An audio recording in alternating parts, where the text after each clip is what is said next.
A scathing report, constructive criticism that's hard to read. Those words used to describe an audit of the Colorado Bureau of Investigation's Forensics Unit, revealing a downward spiral that has delayed justice for victims of crimes. We're getting answers tonight directly from those who are tasked with making it right. Stan Hilke, Executive Director of the Colorado Department of Public Safety, and State Rep Jenny Wilford, who sponsored a bill that addresses the state's backlog of sexual assault cases.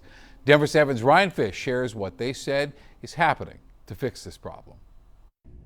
This third-party report paints a harsh picture of the leadership earlier this decade at the Colorado Bureau of Investigation's Forensic Unit, saying it failed to address staff concerns, leading to low morale and a culture based in fear. There's nothing in there that's a surprise. I sat down with Stan Hilke, Executive Director of the Colorado Department of Public Safety, which oversees CBI, to get answers about what was happening. Should this process have happened sooner? Well, I think you do it when you find out there's challenges, right? And it takes a while to get these things in place. The challenges he was talking about have to do with former CBI forensic scientist Missy Woods, accused of mishandling DNA impacting more than 1,000 cases before she resigned in 2023. She's charged with more than 100 felonies. CBI has since spent a lot of time reviewing Woods' cases. In that time, the state's backlog of sexual assault kits has snowballed. The turnaround time at more than 500 days. CBI's goal is to get that down to 90 days, something Hilke says could be possible by next fall thanks to help from outsourcing some kits to private labs. Do you feel that 90-day number is a fair bar to have for that turnaround time? I absolutely do. The legislation that we passed said that Colorado is going to strive to meet a turnaround time of 60 days. State Representative Jenny Wilford says she was sexually assaulted last year by a man posing as a Lyft driver. It was really difficult to be a survivor and a lawmaker